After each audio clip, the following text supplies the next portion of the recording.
Buat CV-mu lebih elegan dengan website tanpa coding.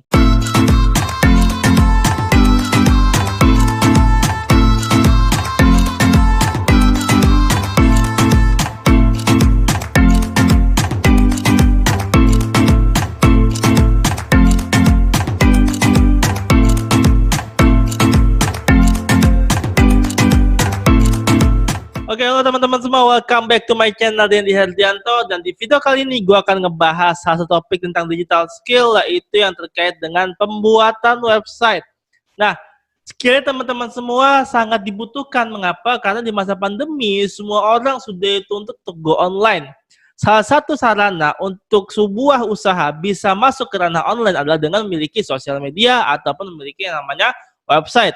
Nah, tapi di topik kali ini gue akan ngebahas tentang CV teman-teman ya. Nah, CV kalau teman-teman bayangkan itu biasanya kan melalui atau menggunakan yang namanya PDF ya nggak sih? PDF, dokumen, atau paling banter teman-teman buat di Canva untuk memperbaiki desain-desainnya. Betul ya? Betul ya? Oke. Nah, tapi di video kali ini gue akan ngebahas bagaimana caranya teman-teman bisa membuat CV berbasis website. Wah, apaan tuh Den? Jadi gini teman-teman, kalau lu buka website gua dendiherdianto.com ya, itu adalah web CV gua, teman-teman semua. Dan kenapa gua kemudian ngebuat yang namanya web CV? Ya, ada beberapa alasan. Pertama alasan gua karena web CV lebih mudah untuk dibagikan, untuk di-share. Misalkan gini, ketika gue diundang menjadi pembicara, narasumber di suatu tempat gitu ya, kemudian ditanya, Kak, CV-nya mana? Den, CV-nya mana? Mas, CV-nya mana? Gue nggak usah lagi obrak-abrik yang namanya apa tuh, file, dokumen, dan sebagainya. Nggak usah, gue tinggal kasih link nih, dendihardo.com, ini CV gue, lu baca aja dari situ. Gitu ya. Dan itu jadi lebih enak ya, lebih apa, orang jadi, oh gitu, oke Kak, gitu. Langsung bisa diakses gitu. Dan ya, yang kedua juga teman-teman semua lebih mudah diupdate dan gak pusing nyarinya. Ya, kalau teman-teman ngebuat misalkan CV yang sifatnya PDF atau dokumen, seringkali teman-teman lupakan namainnya apa, gitu ya. Kedua, kadang kalau teman-teman double save ya, misalkan satu CV Dendi Herdianto, kemudian buat tulis lagi CV Dendi Herdianto dalam kurung new gitu ya, misalkan. Kemudian gue tulis lagi CV Dendi Herdianto, ada tanggalnya gitu ya. Terus kemudian gue lupa, ini mana yang terakhir ya gue edit ya, gitu ya. Seringkali lupa, akhirnya malah ngedit yang sebenarnya udah lama gitu. Akhirnya bingung gitu kan. Dan biasanya kerja 2 kali, bahkan lebih dari 2 kali. Dan kalau teman-teman pakainya website, itu akan lebih mudah untuk diedit. Kenapa? Karena ya CV-nya cuma di situ doang gitu, di dendiherdianto.com, nggak di tempat lain gitu. Nggak banyak dokumen, cuma satu file website saja gitu ya. Jadi akan lebih mudah diedit. Ketiga, lebih mudah untuk mengakses portofolio. Ya, kalau teman-teman membuka lagi website gua, itu kalau teman-teman ngeklik portofolio yang udah gua tampilkan di website, itu akan lebih mudah teman-teman mengakses portofolionya. Nanti gua akan kasih tahu ya bagaimana caranya kemudian mengakses portofolio yang udah gua taruh di website. Nah, yang keempat ini adalah lebih apa ya? Lebih, gua nggak tahu jujur sebenarnya, gua tahu kalau ini benar apa enggak, cuman dari sisi gue pernah kerja di dunia freelance ya, apa namanya, bukan full time, freelance. Kemudian ketika kita ngasih CV, gue tinggal ngasih website gue di herdianto.com, CV gue lihat aja di sini gitu. Nah, alhamdulillah gue keterima gitu menjadi freelance di sana gitu. Jadi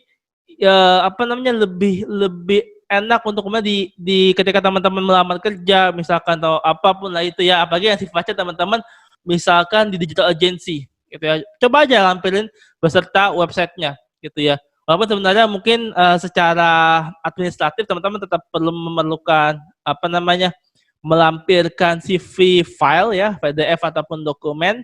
Tapi paling nggak teman-teman coba lampirkan di PDF itu ada website teman-teman semua. Nah, insya Allah ketika teman, apalagi yang teman-teman bergerak di bidang digital, itu akan lebih dilirik gitu ya, insya Allah. Nah, itu 4 alasan teman-teman kenapa kemudian gue buat web CV. Nah, kemudian gue akan ngebahas atau ngebedah web CV punya gue ya di dendiherdianto.com. Sekarang gue akan ke laptop teman-teman ya. Di sini gue akan ngebuka website gue. Oke, teman-teman bisa buka di sini. Nah, oke. Di dendiherdianto dendiherdianto.com. Oke teman-teman ya, Dendi Herdianto. Saya bukan di web ya, dendiherdianto.com. Oke. Nah, ini adalah web CV gua teman-teman ya. Jadi kalau gua tadi kasih unjuk ya atau ngasih semacam apa tuh namanya? Ngasih semacam informasi tadi ya tentang portofolio yang bisa diklik ya. Teman-teman bisa lihat ini ya. Ini portofolio gua. Nah, misalkan kalau orang mau ngeklik, oh ini gua nulis buku nih ya. Buku apa nih? Ya, kan kalau kita naruh di CV doang ya, si file misalkan Dendi buku Mimpi dari Langit karya Dendi Herdianto di file PDF doang itu belum tentu bisa orang cepat akses ya, cepat bisa nyari di Google ya.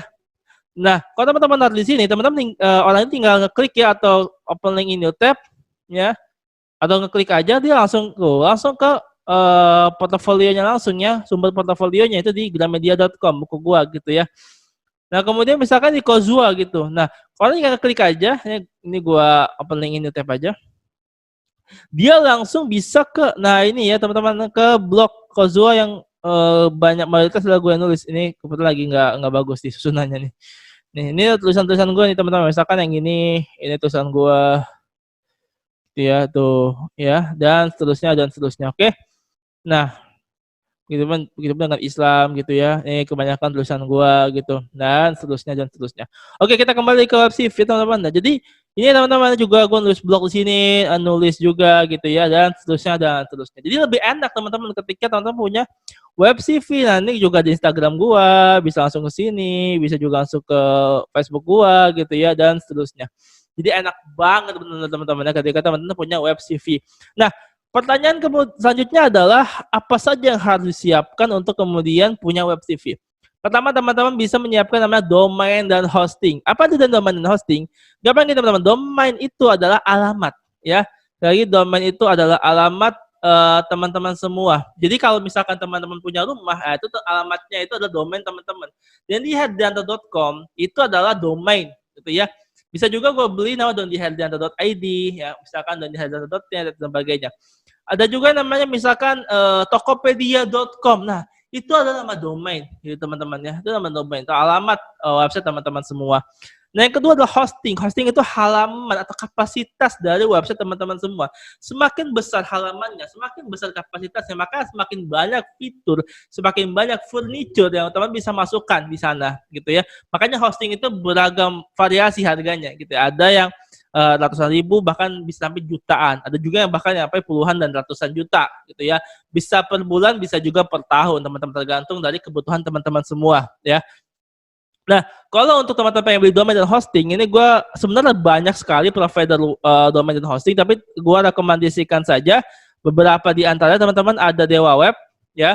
Dewa Web itu teman-teman bisa akses ke dendiherdianto.com/dewaweb teman-temannya nih. Nah, teman-teman bisa di sini. Nah, kemudian teman-teman bisa akses, oke. Nih hostingnya di sini ya, teman-teman ya.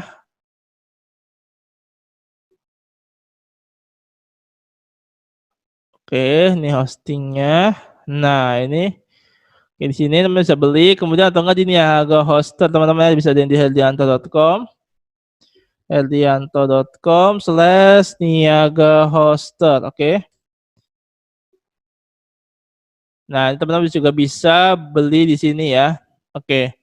Teman-teman bisa aja beli situ. Kemudian terus apa lagi dan setelah itu selanjutnya teman-teman perlu siapkan namanya vault platform ya. Teman-teman ketika udah beli domain dan hosting, teman-teman tinggal beli platformnya tuh WordPress ya.